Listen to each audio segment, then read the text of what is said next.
The Mazda Miata is always the answer.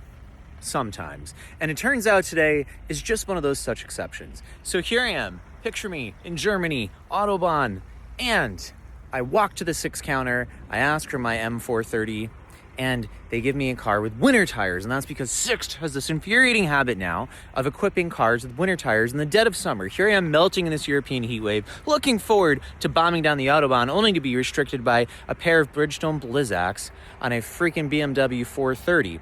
So while I'm there, looking around the rental facility for a car I can drive, boom, I spot a Miata, and even better, a manual Miata.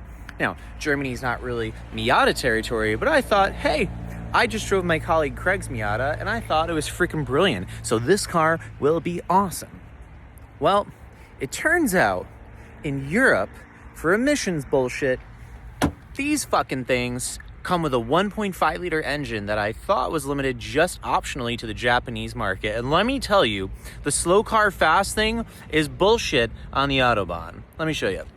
All right, so here it is in all of its diminutive glory. A obviously terribly colored Malaise gray on black rental spec MX-5 Miata 2026 manual transmission. So excited. Every time I'm in Europe now, I'm driving soulless BMWs and Benzes from Sixt. Very compliant, but very boring. But here, let's pop the hood, because I need verification that there's even an engine under this thing.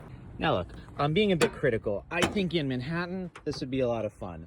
Out here, this little tiny 1.5 liter engine, tiny. Look at this thing. Oh, and I just filmed that whole video thinking I had a cut on my lip, and actually it turns out it was a piece of chocolate. But you know what? I'm too jet lagged, exhausted, and infuriated to record it again. So have a laugh at my expense. Over here on the Autobahn, it just doesn't cut it. And I have found that there are 2 throttle positions, fully open and fully closed. Because just to go the 130 kph minimum takes quite a lot of effort. It was fun once, but between the deafening thrum of the engine, the zero insulation convertible top, and the complete lack of power, it's been a totally different Miata experience. Now, don't get me wrong, the car is brilliant, but this one, sitting on 16s with a 1.5 liter engine making 11 or so horsepower, is really not the best way to storm down the Autobahn. On the other hand, it's never a terribly bad day in a Miata. I'm still happy to have this versus a soulless BMW, but that's why